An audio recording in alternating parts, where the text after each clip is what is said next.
Great day po sa ating lahat. Ito po si Pastor Eugene ng Christ Life Assemblies. Welcome po sa ating live stream ngayong araw na ito. Nagpapasalamat po kami sa inyong pagdalo. Ganon din gusto nating tanggapin ang mga kapatid sa Christ Life.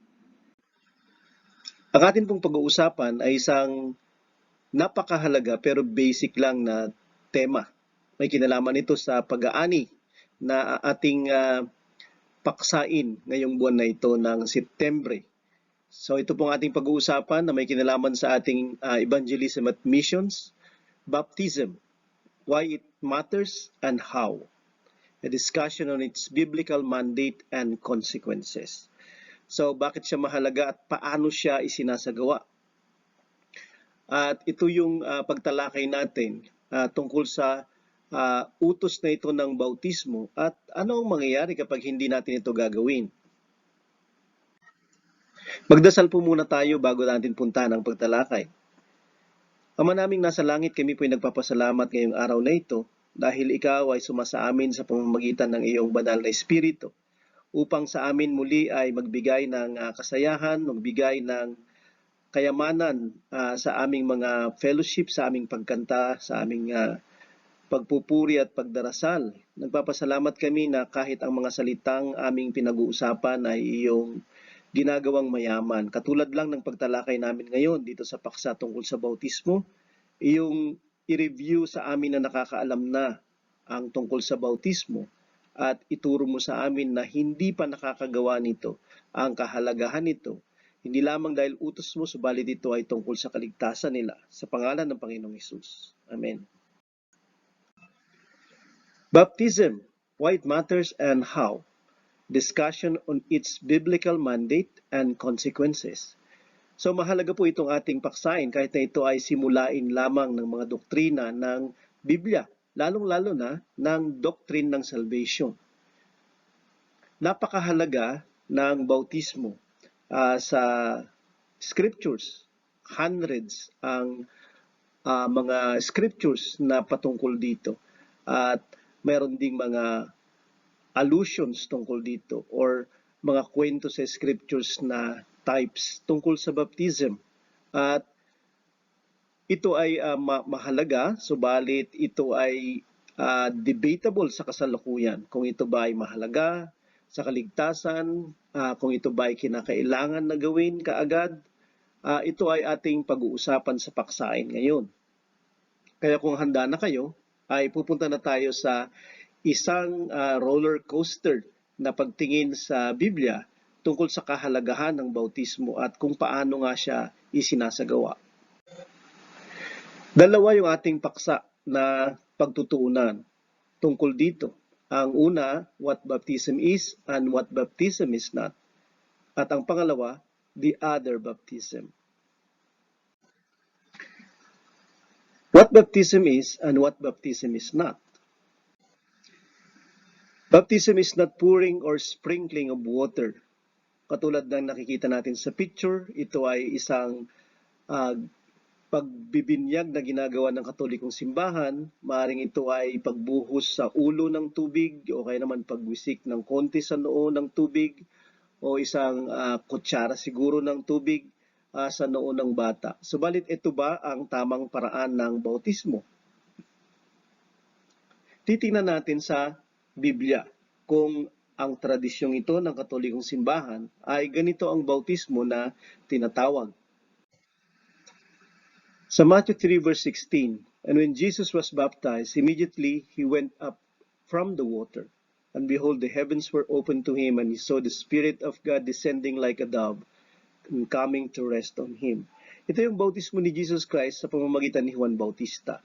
Sabi dito, nung nabautismoan si Jesus, agad-agad siyang lumabas mula sa tubig or umahon siya mula sa tubig. So siya ay inilubog. Dahil ito ang ibig sabihin talaga ng salitang bautismo o bautisma sa Greek, baptizo. At ito ay paglubog sa tubig.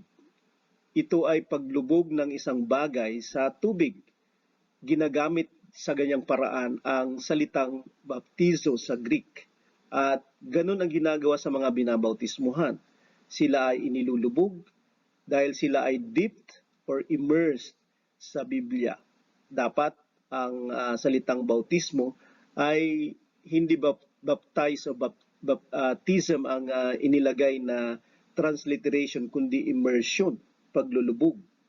Meron din sa Greek na term ng pagwisik or sprinkling, at ito ay rantizo.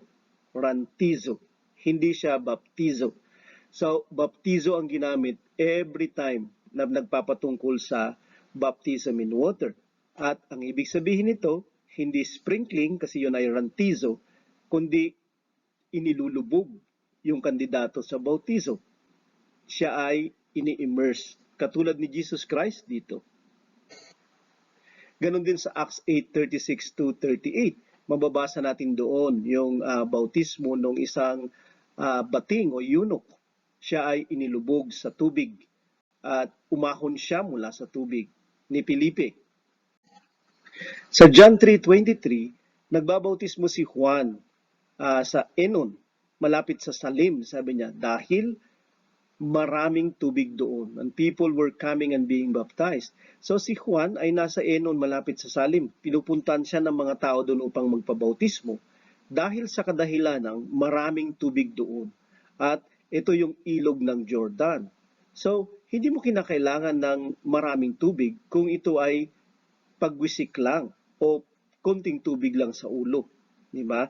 Subalit ito ay paglubog kasi, kaya kinakailangan ng maraming tubig. At definitely, ang ilog ay karapat-dapat na pagbabautismuhan or any bodies of water o kaya naman tubig na pwedeng ilubog yung isang tao. Ito ay bautismo. Sa Romans 6:4, ito naman ang paliwanag ni Apostol Pablo kung bakit binabautismuhan ang isang tao. Sabi niya dito, tayong lahat ay inilibing, nakalakip niya sa bautismo sa kamatayan. We were buried therefore with him by baptism into death, in order that, just as Christ was raised from the dead by the glory of the Father, we too might walk in newness of life. Tayong lahat ay inilibing, nakasama niya sa bautismo sa kamatayan. So, ito ang ating bautismo. Ito ay paglilibing, na katulad ni Panginoong Jesucristo, siya ay inilibing, kinover siya, di ba? Ng bato, kinover siya ng paglilibing, at 3 days siya inilibing. At ito ang malasimbolo na ginagawa sa bautismo kung bakit siya inilulubog. Ito ay paglilibing kasi. Tinitingnan ng Diyos na ang mga taong patay sa kasalanan ay inililibing sa pamamagitan ng bautismo sa tubig. At hindi ka pwedeng maglibing na konti lang na lupa ang ibinibigay o inilalagay mo sa katawan ng tao. Halimbawa, kapag ito ay nilagyan mo lang ng konting lupa sa noo o sa ulo, yung bangkay, ay hindi nangangahulugan na nailibing na siya.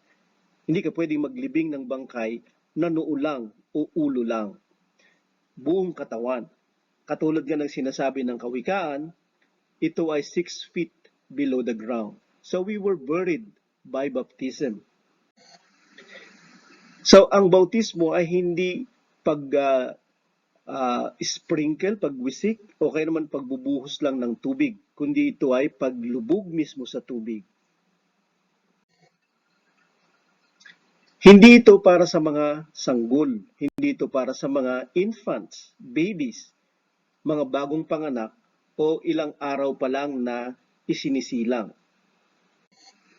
Sa Acts 2:38, and Peter said to them, repent and be baptized, every one of you in the name of Jesus Christ for the forgiveness of your sins, and you will receive the gift of the Holy Spirit. Ang sabi ng Apostol Pedro dito, ang mga magpapabautismo ay kinakailangan munang magsipagsisi. Repent and be baptized. Ang mga sanggol, ang mga infants or babies, ay wala pang muwang sa mga pinagagawa nila or wala pa silang nagagawa ayon sa kanilang kainosentehan, di ba? At wala silang dapat pagsisihan. Hindi sila pwedeng bautismuhan dahil ang mga binabautismuhan ay mga nagsisisi. Acts 8:12, but when they believed, Philip, as he preached good news about the kingdom of God, and the name of Jesus Christ, they were baptized, both men and women. Nung nanampalataya sila kay Felipe, nung ipangaral niya ang mabuting balita tungkol sa kaharian ng Diyos, at sa pangalan ng Panginoong Hesukristo, sabi niya sila ay nabautismuhan, mga lalaki at mga babae sila. Hindi lamang men or women, kundi adult sila. Walang sinabing baby men o kaya baby women, kundi ang pagbanggit ng men at saka women dyan ay mga adults. So, kasi kinakailangan silang manampalataya when they believe they were baptized. Hindi ka pwedeng bautismuhan kung hindi mo kayang sampalatayanan ang ebanghelyo ng kaharian ng Diyos o kaya sampalatayanan ang pangalan ng Panginoong Hesus. At kinakailangan na ikaw ay mature enough to believe, to know and believe. Sa Mark 16 verse 16, ang Panginoong Hesus mismo ang sabi niya, whoever believes and is baptized will be saved, but whoever does not believe will be condemned. So, sinong mga nanampalataya at mabautismohan, sila ay maliligtas. Kinakailangan ng pagsampalataya sa bautismo. Kung hindi ka pwedeng manampalataya, hindi ka pwedeng bautismuhan. Kung hindi ka pwedeng magsisi, hindi ka pwedeng bautismuhan. Kinakailangan itong dalawang bagay na ito, hakbang na ito sa isang tao. Sabi dito sa dulo ng verse 16, whoever does not believe will be condemned. Kasi kapag hindi ka nananampalataya at nagpabautismo ka, ay hindi ka pa rin maliligtas. Kasi kung hindi ka nananampalataya, ikaw kasi ay parurusahan or condemned ka. So kinakailangan mong manampalataya upang maligtas. At ang mga mananampalataya ay kinakailangan mabautismuhan. Sa Mark 1 verse 4, ito naman ang sinabi ni Juan Bautista tungkol sa bautismo o tungkol sa kay Juan Bautista at sa kanyang pagbabautismo. John appeared baptizing in the wilderness and proclaiming a baptism of repentance for the forgiveness of sins. So, bautismo sa pagsisisi. So, kinakailangan na nagsisisi yung taong binabautismuhan. Kinakailangan siyang mananampalataya. Bakit sa kinakailangan magsisi bago siya bautismuhan? Kasi kinakailangan niyang talikdan yung kasalanan upang siya ay mapatawad sa tubig ng bautismo. Sabi naman ng Panginoong Hesus dito sa Matthew 18 verse 4, whoever humbles himself like this child is the greatest in the kingdom of heaven.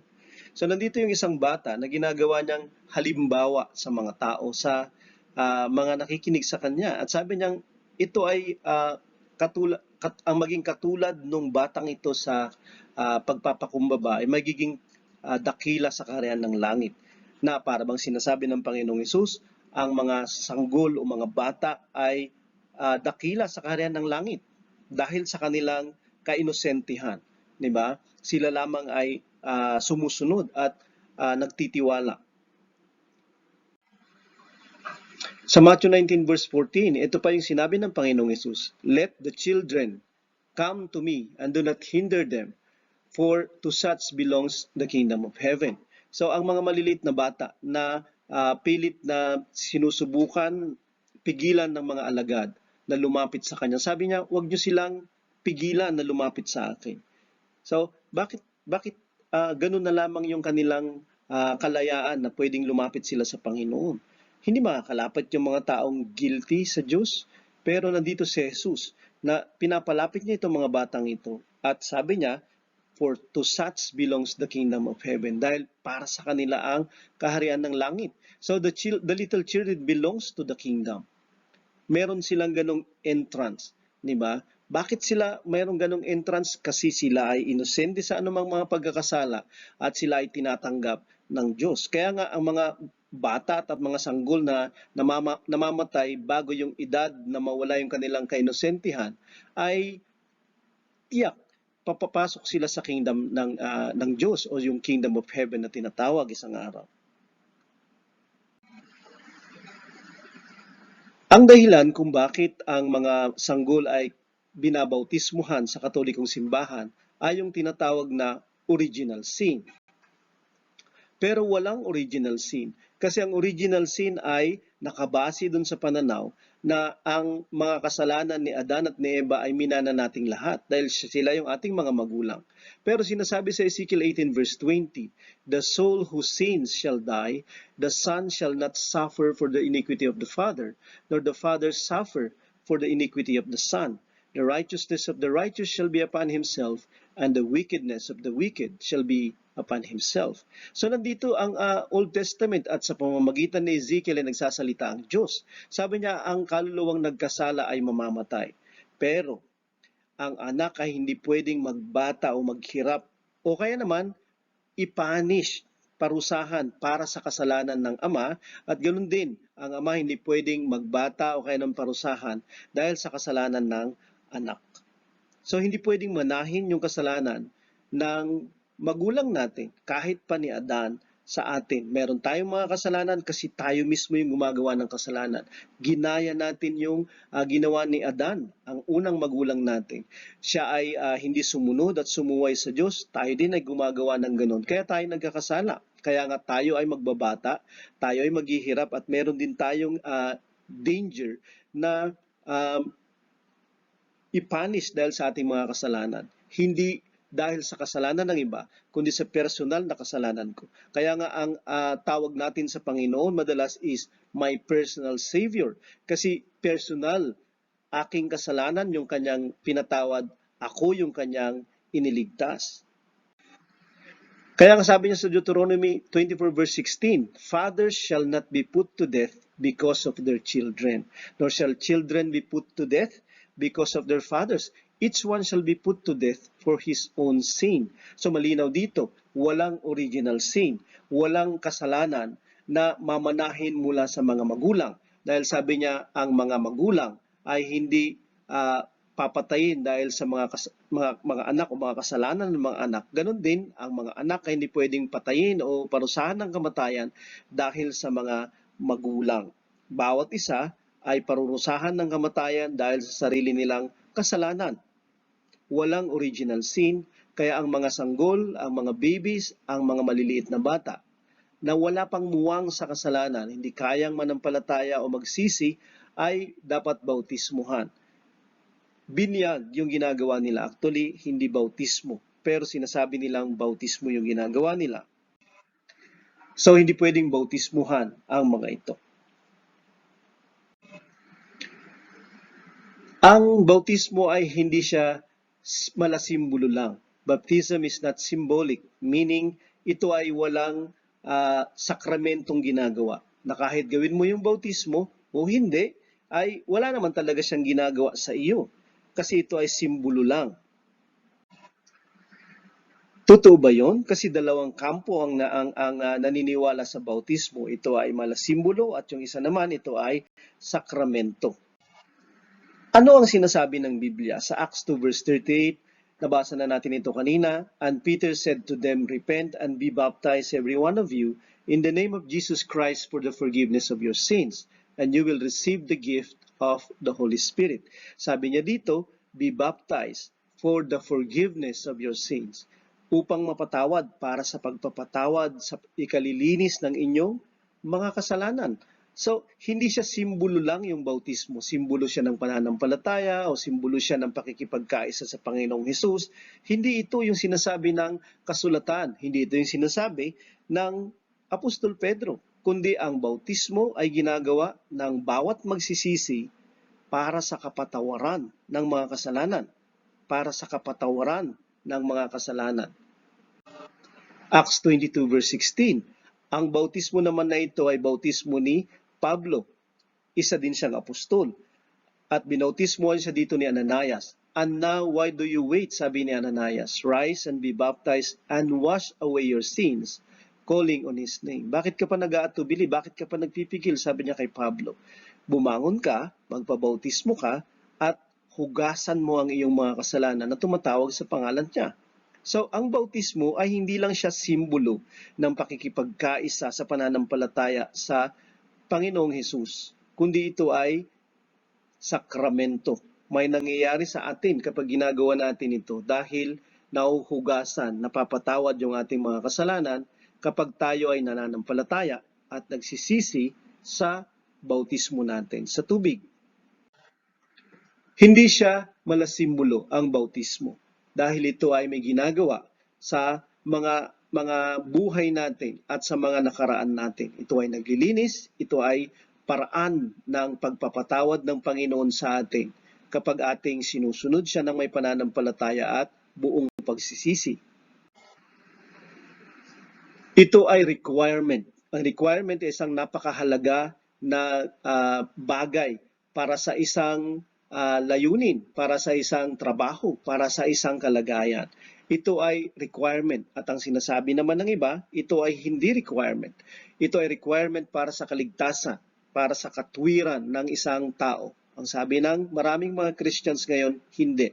Kaya ang mga maraming Kristiyano ay hindi sila nababautismuhan sa tubig, o kaya naman, sinasabi nila na saka na lang sila magpapabautismo. Yung iba, talagang hindi nila gustong magpabautismo. Dahil nga, ang pangangaral ng madami, hindi ito requirement. Pero ano ang sinasabi ng mga kasulatan? Sa 1 Peter 3:21, baptism, which corresponds to this, now saves you, not as a removal of dirt from the body, but as an appeal to God for a good conscience through the resurrection of Jesus Christ. So sabi niya dito, ang bautismo na tila baga katulad nung tubig na sinasabi niya sa naunang mga verses, tubig nung time ni Noah. Okay? Ang bautismo ay nagliligtas sa iyo o sa atin, sabi niya. Hindi ito yung physical na pagtanggal ng dumi sa katawan. Subalit ito ay pangungusap ng ating mga konsensya sa pamamagitan ng pagkabuhay muli ng ating Panginoong Hesus. Totoo na ang Panginoong Hesus yung ating tagapagligtas at ang kanyang kamatayan sa krus at pagkabuhay niya muli mula sa kamatayan after malibing ng 3 araw ang basihan ng ating kaligtasan. Subalit paano ito na-apply sa atin sa isang hindi mananampalataya? Na-apply ang ginawa ng Panginoong Hesus sa kanyang kamatayan at resurreksyon sa bautismo sa tubig. At kung paanong ang ginawa ng Panginoong Hesus sa krus ng Kalbaryo at paglilibing sa kanya sa libingan at ang kanyang pagkabuhay na muli, ito ang nagligtas sa atin. Na-apply ito sa atin sa pamamagitan ng bautismo sa tubig. Diba? Ito yung sinasabi niya, na dati ay hindi natin alam, subalit nakaalam na tayo at malinaw na ang ating mga konsensya. Diba? Pero ang kamatayan ng Panginoong Hesus at resurrection niya ay na-apply sa atin, paraan ng kanyang pagliligtas sa pamamagitan ng bautismo sa tubig. Sabi dito sa isa pang bersyon ng verse na ito, those flood waters were like baptism that now saves you. Baptism that now saves you. Sa isa pa na bersyon ng Biblia. Sa Mark 16:16, ang Panginoon mismo yung nagsabi, whoever believes and is baptized will be saved. Na kung titingnan natin yung color-coded na words, sabi niya, whoever is baptized will be saved. So, mahalaga ang bautismo, di ba? Ito ay requirement for salvation as per Jesus Christ. Yun yung sinabi ng ating Panginoong Hesus. Hindi lamang whoever believes, kundi and is baptized. Dalawa yung sinabi niya dito ng paraan o requirement to be saved at kasama ang bautismo. So, requirement ang bautismo sa kaligtasan. Ito ay napakahalagang hakbangin upang ang pagtanggap sa Diyos dahil sa ikaw ay malinis, dahil ikaw ay nilinis niya ng kanyang kamatayan, ng kanyang dugo sa pamamagitan ng pagsang-ayon mo dito nung ikaw ay nabautismuhan at nagsisi, ito ay requirement. Pero ang bautismo, hindi ito yung kapanganakang muli. Okay, gusto kong linawin po hindi ito ang kapanganakang muli o born again. Alam nating lahat na ang born again ay sinabi ng Panginoong Hesus. Pero ang bautismo sa tubig ay hindi ito yung kabuuan na requirements for regeneration. Siya ay part of regeneration. Hindi siya yung full na requirement for regeneration. Marami kasing naniniwala ngayon ng mga Christians na tinatawag, lalong-lalo na ng mga Catholics. Ang Catholic Church ay naniniwala sa tinatawag na baptismal regeneration. Na at the point of your christening or binyag, ikaw daw ay nabuborn again na. At dahil din dun sa tubig ng binyag na tinatawag nilang bautismo, di ba? Yun ang tinatawag naman ng iba na baptismal regeneration. Ang regeneration ay term na ang ibig sabihin ay kapanganakang muli o sa ibang salita sa English, born again. Di ba? So titingnan natin sa Bible kung ano ang born again upang malaman natin kung ang bautismo ba sa tubig, yun lang yung kailangan natin upang ma-born again. Sabi ng Panginoong Yesus sa John 3 verse 3 at saka 5, Jesus answered him, si Nicodemus, yung kanyang kausap, "Truly, truly I say to you, unless one is born again, he cannot see the kingdom of God." Jesus answered, "Truly, truly I say to you, unless one is born of water and the Spirit, he cannot enter the kingdom of God." So, nandito yung pagkakasabi ng Panginoong Yesus sa kung ano ang kinakailangan upang makita ang kaharian ng Diyos. Okay? Ikaw ay ipanganak na muli. At tinanong siya ng kausap niya, paano ako ipapanganak na muli? At sinagot siya ng Panginoon sa verse 5. Sabi niya, malinaw. Katotohanan sinasabi ko, maliban ng isang tao ay ipanganak sa tubig at sa espiritu, hindi siya papasok sa kaharian ng Diyos o ng langit.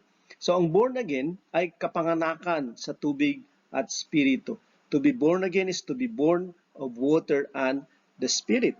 Yan ang sinabi ng Panginoong Yesus. Yan yung pinaniniwalaan ng mga apostol at yan yung kanilang ipinangaral na paraan ng pagpasok sa kaharian ng langit. Nang ibig sabihin, kaligtasan. Sa Titus 3 verse 5 to 6, sabi ng Apostol Pablo, He saved us, iniligtas niya tayo hindi dahil sa mga gawa nating mabuti, subalit sa pamamagitan ng kanyang awa, sa pamamagitan ng paghuhugas ng muling kapanganakan. So, He saved us by His mercy. Pero paano natin natatanggap o nagagawa yung kaligtasan na ito? Sa pamamagitan ng paghuhugas ng muling kapanganakan. So, nandito yung word ulit na regeneration o muling kapanganakan. Okay? And renewal o pagbabago sa Espiritu Santo. Sa Titus 3 verse 5 to 6 na Tagalog, hindi dahil sa mga gawa sa katwiran na ginawa nating sarili, kundi ayon sa kanyang kaawaan ay kanyang iniligtas tayo sa pamamagitan ng paghuhugas sa muling kapanganakan. Saan? Sa Espiritu Santo na kanyang ibinuhos ng sagana sa atin. So, nandito yung muling kapanganakan sa Espiritu. Diba? Paghuhugas sa muling kapanganakan. So, merong tilabaga tubig na sinasabi dyan, pero ganun din sa Espiritu Santo. At ito yung muling kapanganakan, paghuhugas at pagbabago sa Espiritu Santo ang muling kapanganakan. Okay? Pero yung Espiritu Santo na ito ay ibinibigay niya sa pamamagitan ng pagbuhos sa atin. So, nangyayari yung muling kapanganakan sa pagbubuhos ng Espiritu Santo sa atin. Kailan at saan ibinuhos yung Espiritu Santo? Meron ba tayong mababasa sa Biblia natin na ang Espiritu Santo ay binubuhos at kailan yun nangyayari at kapag nangyayari siya, ano ang nagaganap? Sa Acts 1 verse 5, sapagkat tunay na si Juan ay nagbautismo ng tubig.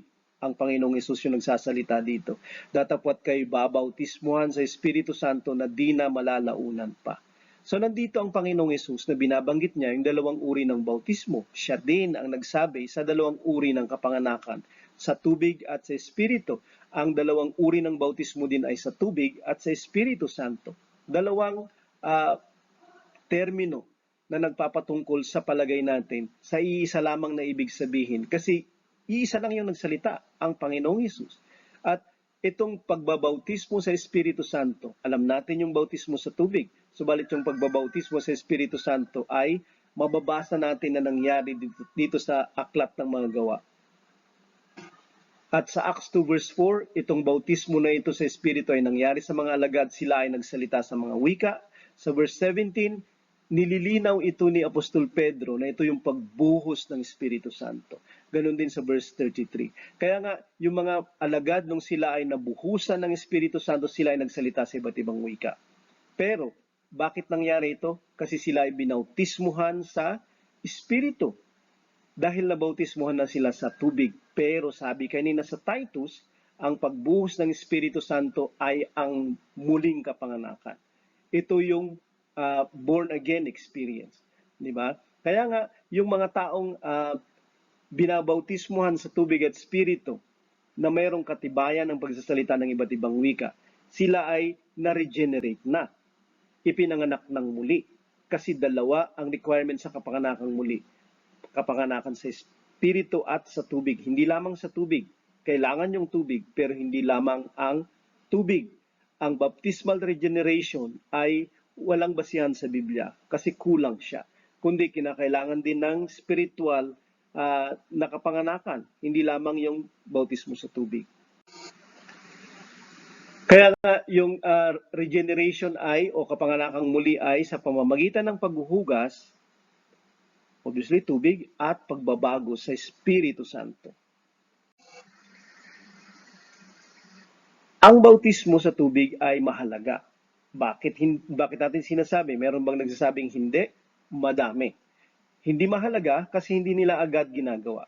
Hindi mahalaga kasi hindi nila ipinapangaral na mahalaga. Ipinapangaral man ng ilan pero pahapyaw. Nasa mga statement of faith nila, ng mga simbahan nila, pero hindi talaga nila ito isinasagawa at hindi nila itinuturo na pangunahin o basic o kaya naman kinakailangan. Pero titingnan natin kung gaano siya kahalaga sa kasulatan. Sa Matthew 28 verse 19 to 20, ito ang tinagurian na the Great Commission, the mandate of the Lord Jesus para sa simbahan at para sa bawat Christians sa lahat ng generation, sa lahat ng panahon. Go therefore and make disciples of all nations, baptizing them in the name of the Father and of the Son and of the Holy Spirit, teaching them to observe all that I have commanded you, and behold, I am with you always to the end of the age. Nandito ang Panginoong Hesus na upon departing ay sinabi niya sa kanyang mga alagad na sila ay humayo at gawing alagad ang lahat ng tao sa lahat ng mga bansa. Imagine that. Yan yung trabaho ng Kristiyano at ng simbahan, to make disciples of all nations. Hindi lamang, of all nations na ito na tinuruan at dinisipulo, dapat silang bautismuhang lahat. Lahat ay dapat mabautismuhan sa lahat ng bansa, sa lahat ng tao sa lahat ng bansa, 'di ba? At sabi niya sa panghuli, teaching them, turuan niyo sila to observe all that I have commanded you. Kasi ang bautismo sa tubig ay ipinag-utos ng Panginoon. Okay, kaya turuan pa sila ng iba pa na mga utos na itinuro na niya sa kanyang mga alagad. Yun yung kanilang gagawin sa pag-aalagad o pagtuturo sa mga tao na hindi pa alagad. Ang turuan sila tungkol sa bautismo kasi ito ay pinag-utos ng Panginoon. At sila ay bautismuhan pagkatapos. At ito yung punto. Ang bautismo ay commandment of Jesus. Jesus is God. Baptism then is a commandment of God. Hindi mo siya pwedeng gawing hindi importante kasi ito ay utos ng Diyos. At sabi niya sa dulo, sabi niya, behold, I am with you always to the end of the age. Bakit niya sinabi na sila ay nasa kasama niya hanggang sa hulihan ng kasaysayan ng tao ng panahon? Kasi may mga Christians, pagbatay na yung mga alagad dito, nagagawin pa rin nila yung discipling. At dahil tuturuan nila yung mga tao sa time nila, sa generation nila, babautismuhan din nila itong mga taong ito. At kahit sabi niya sa dulo ng kapanahunan, kasi kinakailangan pa ring bautismuhan yung mga tao sa dulo ng panahon. Ibig sabihin, yung bago siya dumating. Ibig sabihin, sa mga huling araw, kinakailangan pa din na bautismuhan yung mga tao at turuan sila ng mga bagay na sinabi ng Panginoon na dapat nilang sinusunod. Ang bautismo ay isang bagay na dapat sinusunod dahil ito'y utos ng Diyos noon unto the end of the age. Matthew 3 verse 15, but Jesus answered him, let it be so now, for thus it is fitting for us to fulfill all righteousness. Then he consented. Nandito yung bautismo ng Panginoong Hesus sa pamamagitan ni Propeta Juan Bautista. At gusto siyang pigilan ni Juan Bautista. Sabi ni Juan Bautista, dapat nga ako yung bautismuhan mo. Bakit ikaw yung nagpapabautismo sa akin? Sabi niya, pahintulutan mo na ngayon. Dahil ganito ang nararapat sa atin upang gawin ang lahat ng katwiran. So, ang pag-fulfill ng lahat ng katwiran part yun, yung bautismo. Kasi ito ay katwiran sa Panginoon at pinayagan niya siya. Ito ay matuwid. Ito ay pagganap ng katwiran. Ito ay requirement to be righteous, ang baptism. Ito yung isa pang version ng verse na ito. Ang tinitinan kong versions po dito ay English Standard Version, God's Word Version, at yung Contemporary Version. Dito sabi niya, Jesus answered, "For now, this is how it should be, because we must do all that God wants us to do." Diba? Hindi lamang ito yung to fulfill all righteousness, pero in another word, sabi niya dyan, we must do all that God wants us to do. This is part of everything that God wants us to do. It is a part of what God wants us to do. Ito yung isa sa mga must do na kinakailangan na gawin, di ba? Mula sa Diyos. Sabi pa sa isa pang version, this is the proper way to do everything that God requires of us. Ito ay isang requirement. Ang bautismo, ito ay mahalaga. Kaya nga pati si Juan Bautista ay pinagbigyan niya ang Panginoong Hesus upang siya ay bautismohan, hindi para sa kanyang kaligtasan, kundi para ipakita sa atin ang nararapat, ang nire-require ng Diyos na dapat gawin. Acts 10 verse 48, kaya nga ang Apostol Pedro dito, nung meron siyang mga nakausap na mga tao at habang nakikipag-usap siya sa kanila, sila ay nakatanggap ng Espiritu Santo at nagsalita ng iba't ibang lingwahe o speaking in tongues. Sabi niya pagkatapos, and he commanded them to be baptized in the name of Jesus Christ. Then they asked him to remain for some days. Sabi niya, he commanded them to be baptized. Kung hindi ito commandment, hindi niya dapat ipag-uutos.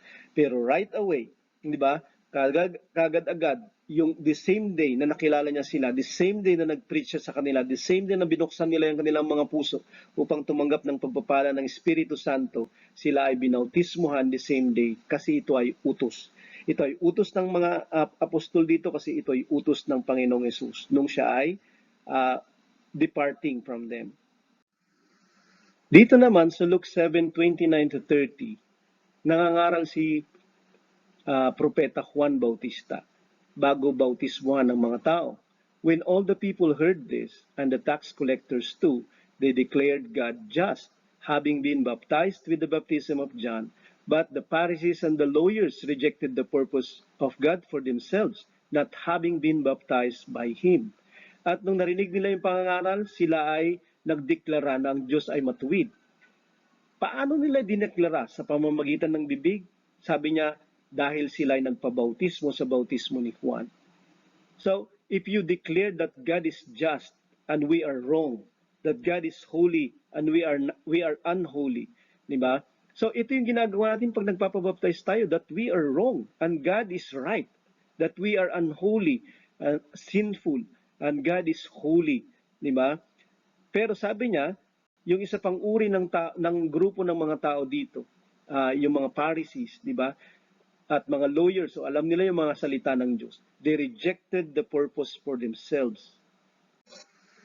They rejected the purpose of God for themselves, not having been baptized by Him. Nandito yung dalawang grupo ng mga tao, tax collectors, mga dregs of society, mga masasama, mga mandarambong, mga tulisan ng lipunan nila, dahil ito yung mga kakampi daw ng Romanong Imperyo para ang mga tao ay pahirapan dahil sa mga tax na hinihingi nila.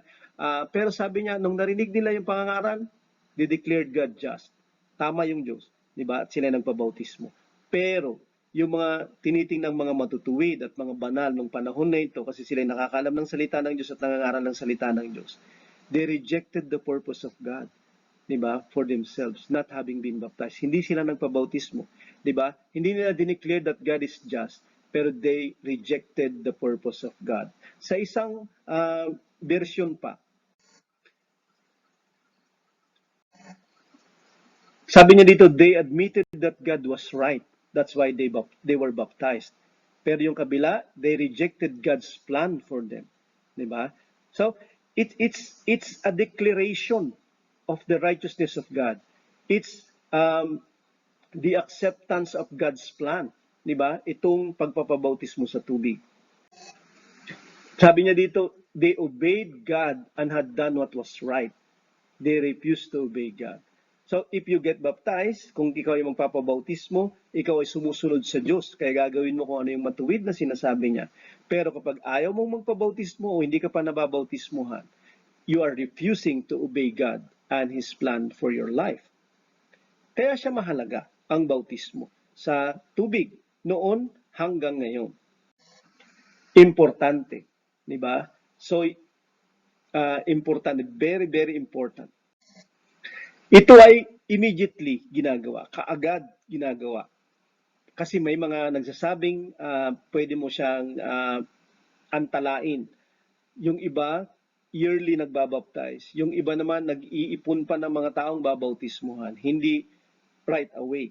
Ano ba ang sinasabi ng Biblia tungkol sa kung gaano dapat bautismuhan o kabilis yung taong nagsisisi, yung taong nananampalataya, yung taong tinatanggap yung plano ng Diyos para sa kanyang mga kasalanan, gusto niyang maghugas at para mapatawad yung kanyang mga kasalanan, gaano siya kabilis o gaano siya kabagat? Acts 2 verse 41. So those who received his word were baptized, and there were added that day about 3,000 souls. Ang mga nagpabautismo ng araw na ito, nung nangaral ang Apostol Pedro, nung sinabi niya, magsisi kayo sa verse 38, magpabautismo ang bawat isa sa inyo sa pangalan ng Panginoong Jesucristo upang kayo mapatawad. At tatanggapin yung banal na Espiritu Santo, ang kaloob, sabi niya, sila ay nagpabautismo karaka-raka. 3,000. Diba? Kanina nabasa natin sa Acts 10 verse 48 na binautismon sila ng Apostol Pedro doon kaagad-agad yung sangbahayan ni Cornelio. Diba? At marami pang mga tao na binautismo niya dito sa Acts, mga gawa, si Pablo, si Pedro, sa Acts 8 verse 36 to 38, yung eunuch dito, binautismohan ni Felipe kaagad-agad. Sa Acts 16 verse 13 to 15, yung sangbahayan ni Lydia, the same day binautismuhan sila. Sa Acts 16 verse 30 to 33, yung jailer, yung gwardiya ng kulungan, ay binautismuhan siya at ang kanyang sangbahayan. Nung nagtanong siya, anong kinakailangan kong gawin para maligtas? Sabi nila, manampalataya ka sa Panginoong Yesus. Pagkatapos, the same night, binautismuhan siya at ang kanyang sangbahayan. So, ito ay immediate, kaagad-agad kapag naintindihan mo yung Ebanghelyo, nalaman mo yung iyong mga kasalanan, tinatanggap mo siya, nagsisisi ka, nananampalataya ka, gusto mong mapatawad, gusto mong tanggapin ng Diyos, at gusto mong malinis sa mga kasalanan mo, at alam mong ito yung plano ng Diyos, bakit dumating ang Panginoong Hesus? Para mamatay, para malibing, para mabuhay ulit mula sa mga patay after 3 days. Alam mo na ito yung plano ng Diyos para sa iyo. At sa bautismo ay nangyayari lahat yung mga ginawa ng Panginoong Hesus sa atin sa krus. Kagad-agad. Di ba? Bakit kinakailangan mong ipagpaliban yung paghuhugas ng mga kasalanan mo? Bakit kinakailangan mong ipagpaliban kung ikaw ay pinadumi nito? Yung paglilinis. Ito ay karaka-raka. Ito ay kaagad-agad. So, yan yung baptism. What baptism is and what baptism is not. Panghuli na topic natin, short lang, pero kinakailangan ko lang ipasok dito. The other baptism. Kasi meron pang isang bautismo. Katulad lang ng kapanganakan na sinabi niya sa John 3, panganak sa tubig at spirito. Di ba? Sa Acts 1 verse 5, sa Matthew 3 verse 11, kayo ay babautismuhan sa tubig at sa espiritu. So, yung isa pang bautismo ay sa espiritu. Dito sa Mark 10 verse 38, interesting yung sinabi ng Panginoong Hesus dito. You do not know what you are asking. Kasi nandito si Juan at saka si Juan at saka si James na hinihingi nila na gawin sila ng Panginoon na greatest sa kingdom. Iluluklok sila sa kaharian. Sabi ng Panginoong Hesus, you do not know what you are asking. Are you able to drink the cup that I drink? Or to be baptized with the baptism which I am baptized? Anong ibig sabihin ng kaya nyo bang inuman yung saro o yung cup na iinuman ko? Anong ibig sabihin nun? Ano ba ang saro? Ano ang kanyang cup na iinuman? Dito sa Matthew 26 verse 39, sa Garden of Gethsemane, gabi ito bago siya hulihin. Kinabukasan siya ay mamamatay sa krus ang Panginoong Yesus. Nagdadasal siya dito. And going a little further, sabi niya, he fell on his face and prayed, saying, my Father, if it be possible, let this cup pass from me. Nevertheless, not as I will, but as you will. So sabi niya, sana lagpasan na lang ako itong saro nitong cup na ito. Ayoko na nitong cup na ito. If it is possible, pero alam ko naman, so obviously hindi. 'Di ba? Sabi niya, ganun pa man, hindi yung kalooban ko, kundi yung kalooban mo yung mangyari. Ano yung cup? Yung kanyang kamatayan, yung paglilibing sa kanya, 'di ba? Yung kamatayan niya sa krus, yung ayaw na niya. This is the cup of the wrath of God. Ipapainom sa kanya yung cup of the wrath of God sa Old Testament, 'di ba? Para sa wrath sana ng mga tao o wrath ng Diyos sa mga tao, galit ng Diyos sa mga tao. Subalit yung galit niya ibubuhos niya sa kanyang anak kapag ito ay mamamatay sa krus, 'di ba? So, ang cup ay yung kamatayan ng Panginoong Hesus sa krus. Kaya nga nung sinabi niya, are you able to drink the cup that I drink? 'Di ba? Kaya niyo bang mamatay ng aking kamatayan? Pero biglang sinabi niya, or to be baptized with the baptism with which I am baptized. Yung cup ay kamatayan ng Panginoong Hesus at paglilibing sa kanya, 'di ba? At pagkabuhay muli. So, tapos bigla niyang ipinasok yung baptism, 'di ba? This is the baptism that I am going to be baptized with, yung kanyang kamatayan. Kaya nga ang bautismo sa tubig, ito yung bautismo sa kamatayan ni Jesus. 'Di ba? Ito yung identification natin sa kamatayan ni Jesus, katulad ng binabanggit sa Roma 6 verse 3 at saka 4 kanina. 'Di ba? Ang bautismo ay kamatayan. Okay? Paglilibing sa kamatayan. Kasi ang cup na sinasabi dito na bautismo ni Jesus ay yung kamatayan niya at paglilibing sa kanya at pagkabuhay niya muli. Okay? So, ang bautismo ay ganun din. Ito yung ating kamatayan, ito yung ating paglilibing, at ito yung ating pagkabuhay muli. Okay? Dire-diretso yan. Yan yung kaligtasan na dadalhin ng Panginoon. Okay? Yan yung mangyayari sa Kanya. Okay? Pero yung cup, particular dito, yun yung baptism sa tubig. Okay? Yun yung kanyang kamatayan sa krus. Binautismuhan na siya sa tubig. At alam natin na yung bautismo na sinasabi niya dito ay hindi yung literal na bautismo niya sa tubig. Okay? Ang baptism na sinasabi niya dito ay yung kanyang kamatayan sa krus. At obviously, yung bautismo na ginawa niya sa pamamagitan ni Juan Bautista, magpapabaptize din sila o nabaptize na sila. Diba? Pero ang sinasabi niya dito na baptism ay yung cup. Sabi niya dyan, the cup that I drink, you will drink. The baptism that I am baptized with, you will be baptized. Diba? Kasi sila din ay mamamatay para sa Panginoon, para sa pagsunod sa Diyos, para sa pangangaral ng Ebanghelyo, etc. etc. Ito ay kamatayan, yung cup ay kamatayan. At ito yung bautismo, yung kamatayan ng Panginoong Hesus. Sa Romans 6:3-4, ito yung sinasabi niya. Do you not know that all of us who have been baptized into Christ Jesus were baptized into His death? Kaya nga, ang lahat ng mga nabautismon kay Kristo Jesus, namatay sila. Nabautismon sila sa kamatayan ni Jesus. So sila din ay namatay in Jesus. Di ba? Pero bakit namamatay si Jesus? Kasi namamatay siya sa kasalanan. Kasi sa dulo ng chapter 6 ng Romans, sinabi doon, for the wages of sin is death. Ang kabayaran ng kasalanan ay kamatayan. Kaya nga lahat ng mga tao na magpapabautismo ay namatay. Kaya kinakailangan nilang magsisi kasi sila ay makasalanan bago sila bautismuhan.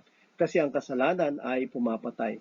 At tayong lahat, sabi niya dito, ay nabautismuhan sa kamatayan ng Panginoong Hesus. Namatay siya dahil sa kasalanan. Tayo ay, yung mga makasalanang ikinamatay niya. At sa bautismo natin, tinatanggap natin na tayo makasalanan at patay sa kasalanan. And then, sabi niya dito, we were buried and then we were raised from the dead katulad ng Panginoong Yesus. Sabi niya, all of us na binautismuhan ay ganito yung nangyari. Namatay tayo. Inamin natin yung kamatayan natin sa kasalanan at nagsisi tayo. At tayo inilubog, buried, di ba, sa bautismo, sa kamatayan din ng Panginoong Yesus. At tayo ay binuhay muli, nakasama ng Panginoong Yesus ng kalulatian ng upang makalakad sa panibagong buhay.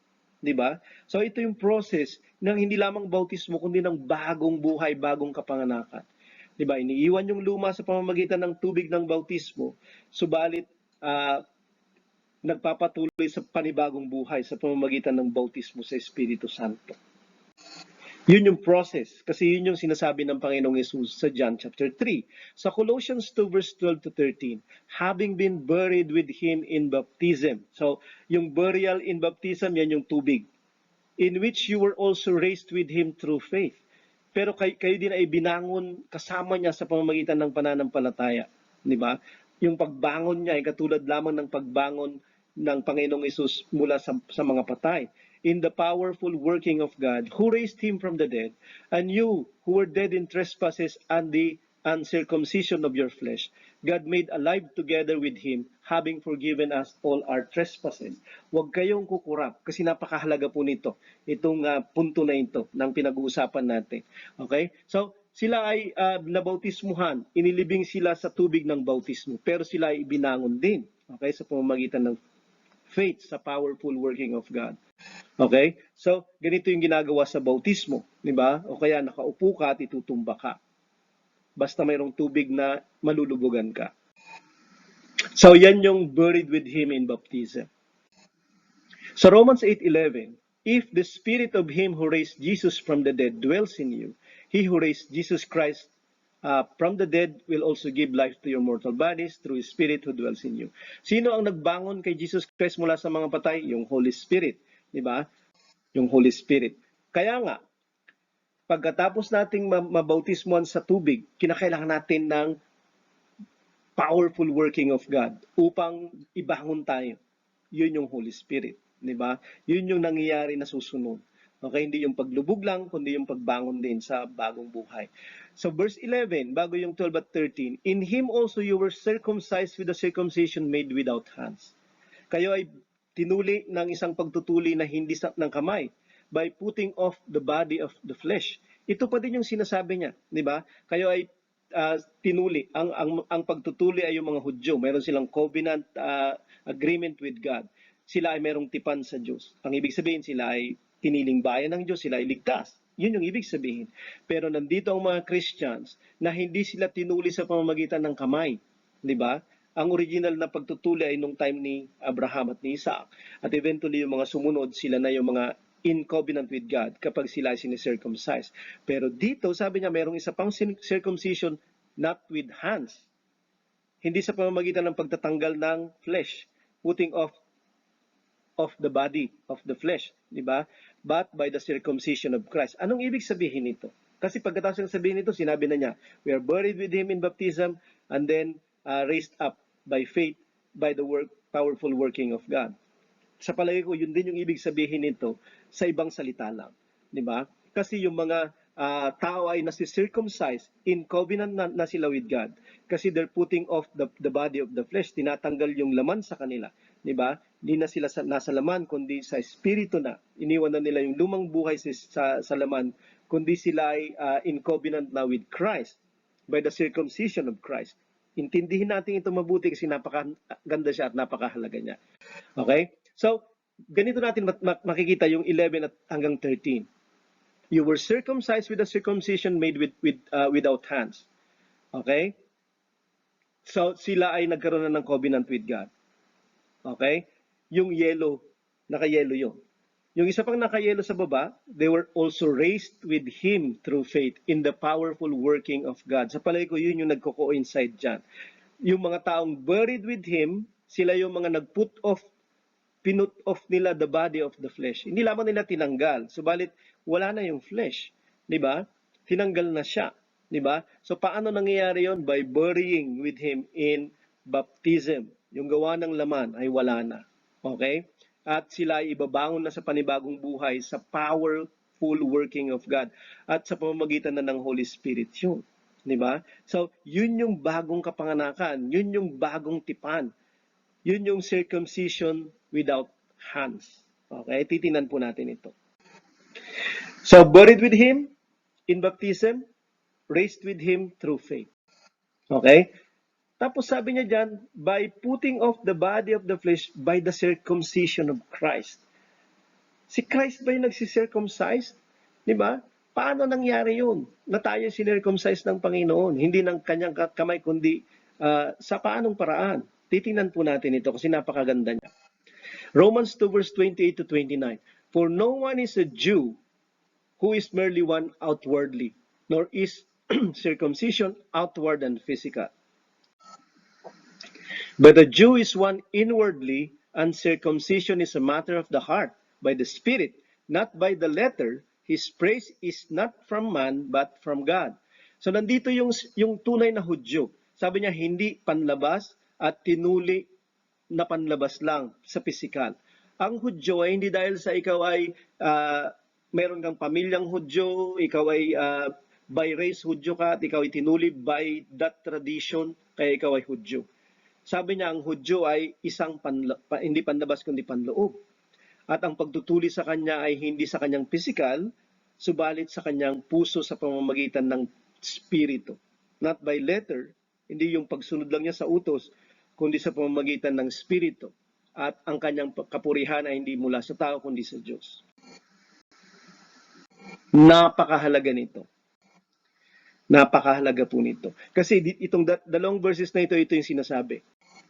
A Jew is the circumcision, not outwardly, not by the flesh, not by the letter, done by man. But a Jew is the circumcision done inwardly, in the heart, by the Spirit, by God. So kapag ikaw ay Hudyo na tunay, ikaw ay circumcised by God, by the Spirit, hindi by the flesh, hindi by the letter, ito ay outward, ang totoo ay inward. Deuteronomy 30 verse 6, and the Lord your God will circumcise your heart and the heart of your offspring. Kailan niya ginawa ito? Hindi niya ginawa ito sa time ng mga Israelites, so that you will love the Lord your God with all your heart and with all your soul, that you may live. Hindi mo magagawa yan sa Old Testament. Magagawa mo lang yan kapag natanggap mo yung pag-ibig ng Diyos at magagawa mo siyang ibigin ng buong puso, ng buong kaluluwa, ng buong lakas, at ikaw ay mabubuhay. Pero sa pamamagitan ng circumcision in your heart by the Holy Spirit, by God, sa pamamagitan ng Diyos. Kailan nag-circumcise yung God? Hindi sa Old Testament. Kailan sa New Testament? May tinatawag na circumcision by Jesus Christ. Kanina, di ba? Nakita natin sa Colossians. So, si Jesus Christ ay God. At sa New Testament, Jesus Christ is circumcising people. Tinatawag niya sila sa bagong tipan kasi ang circumcision is a covenant with God. At tinatawag sila sa bagong tipan at ang bagong tipan ay in effect sa pamamagitan ng Espiritu Santo. Sinelyuhan ng dugo ng Panginoong Hesus, subalit ito ay binibigyang buhay ng Espiritu Santo sa mga tao. So, kinakailangan ng Holy Spirit at yun ang circumcision inwardly na ginagawa ng Diyos. Yun yung baptism ng Holy Spirit na ginagawa ng Panginoong Hesus sa mga tao. Matthew 3 verse 11, I baptize you with water, sabi ni Juan Bautista, so that you will change the way you think and act. But the one who comes after me is more powerful than I am not worthy to remove his sandals. He will baptize you with the Holy Spirit and fire. Sabi ni John, I will baptize you with water. Mahalaga yon. So pumunta sila at nagpabautismo. Pero siya na dadating. Worthy. Hindi ako worthy. Okay na magtanggal ng kanyang sintas. Sabi niya dyan, He will baptize you with the Holy Spirit. At ito si Jesus. Mas kinakailangan siyang puntahan at gawin yung bautismo niya. He will baptize you with the Holy Spirit. Nandito yung God circumcising people and inviting them to the covenant, to the new covenant. The baptism of the Holy Spirit. Acts 1 verse 5, John baptized with water, you will be baptized with the Holy Spirit. Spirit, sabi niya dito. Acts 2 verse 4, verse 17, verse 13, yung pagtanggap ng Holy Spirit speaking in tongues. Yan yung baptism, yan yung circumcision in the Spirit inwardly. Colossians 2:11, kaya nga sinabi niya dyan, you were circumcised with the circumcision made without hands. Okay? By putting off the body of the flesh. Di ba? Wala na yung flesh. Kundi spirit na. Di ba? Sa pamamagitan ng bagong circumcision, by the circumcision of Christ. Sa ganito, ang Diyos ay nagsisircumcise at ginagawa niya yung mga tao na ibigin ang Diyos dahil binubuhusan niya sila at binabautismo niya sila ng Espiritu Santo. Ito yung circumcision of Christ. Kaya nga sabi sa Philippians 3 verse 3, for we are the circumcision who worship by the Spirit of God, and glory in Christ Jesus, and put no confidence in the flesh. We are the circumcision. Tayo na yung circumcision ngayon. Kasi yun yung totoong circumcision.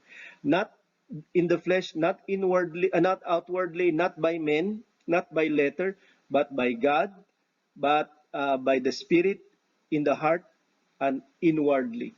Yan yung circumcision of the truest of the Jews, di ba? Pero sabi niya dito, we are the circumcision, di ba? Hindi natin pinapalitan na maging Hudyo yung mga Hudyo, di ba? Sila pa din ay pwede din na makapasok dito sa bagong tipan na may circumcision not made with hands, di ba? Pero iisa lang yung paraan, through Jesus at through the Holy Spirit. So yan po yung the other baptism. At yan po yung conclusion nung ating discussion about the baptism. What baptism is and what baptism is not. And the other baptism. Isa pong discussion, okay, na pinipilit natin siyang intindihin yung kahalagahan ng bautismo sa tubig at eventually the other baptism, which is the baptism of the Holy Spirit. Why it matters ang baptism and how it is done, a discussion on its biblical mandate and consequences. Ito ay utos ng Panginoon, hindi lamang para turuan yung mga tao, hindi lamang para manampalataya sila at magsisi sila, kundi para iligtas sila. At kapag hindi nila magagawa ito, yung ginawa ng Panginoong Hesus tila baga hindi ma-apply sa kanila, sa kanilang mga buhay, sa kanilang mga kasalanan. At kapag sila ay nabautismuhan na hindi naiintindihan yung ganitong uri ng biblical na baptism, yung bautismo nila ay hindi pa rin effective. Kasi kapag naniniwala sila na ang faith lang yung magliligtas sa iyo at hindi yung bautismo, kasi ang bautismo ay simbolo lang, then it is not sacramental, hindi para sa kaligtasan. Ano ang consequence no? Paano ka maliligtas kung hindi mo pinaniniwalaan yung tamang paniniwala para ikaw ay mabautismuhan? Kasi ang tubig ng bautismo, sabi ni Pedro, ay nagliligtas. Dahil ito yung sagot ng ating konsensyang alam na ang ibig sabihin kung bakit namatay, nailibing si Jesus at nabuhay ulit. So baptism, why it matters and how? A discussion on its biblical mandate and consequences. Nagpapasalamat po kami, Ama, sa lahat ng iyong mga salita, sa plano mo ng kaligtasan sa amin na tiyak, at kung kami maniniwala lang at susunod sa iyo. Kahit sa tubig ng bautismo na iyong sinasabi sa iyong salita, na maglilinis ng aming mga kasalanan, maghuhugas ng aming mga kasalanan, magpapatawad ng aming mga kasalanan dahil ito ay naniniwala sa ginawa ng Panginoong Hesus sa krus bilang tagapagligtas at kaligtasan. Ang paglilinis ay natatanggap. Nagpapasalamat kami sa katotohanan ito. Nawa ang mga katotohanan ito ay mahihayag namin sa mas maraming mga tao na may panganak sila sa tubig at spirito dahil ito yung dala na mabuting balita ng Panginoong Hesus. Hindi lamang kapatawaran ng mga kasalanan, kundi pagtanggap ng buhay na walang hanggan at pagpasok sa kanyang kaharian magpakailanman isang araw. Lahat ng ito ay alalahanin namin, pero higit sa lahat, ituro namin sa lahat ng mga tao dahil ito ay iyong mandato sa amin. Na kami ay humayo sa lahat ng mga tao, alagarin sila at bautismuhan sila sa pangalan ng Ama, ng Anak at ng Espiritu Santo. At bautismuhan din sila sa Espiritu Santo upang makapaglakad sa panibagong buhay at paglilingkod sa iyo. Sa pangalan ng Panginoong Hesus, nagpapasalamat kami ngayong araw na ito. Na narinig namin ulit ito at na-discuss at ang mga kapatid namin ay naturuan, na-review, at na-remind. Pero higit sa lahat, kung may mga taong, mga kaibigan kami na nandito na hindi pa sila nababautismuhan sa tubig, ikaw, Panginoon, ay mangusap sa kanilang ng masigit pa. At ang mga konsensya nila, Panginoon, ay maging buhay na sumagot sa iyo at sumunod sa iyo sa pangalan ng Panginoong Hesus. Amen. So, communion follows. Magkita-kita po tayo mamaya. Be kind, be gentle, at preach the gospel. Always. Dahil palagi mayroong good news kahit na may COVID.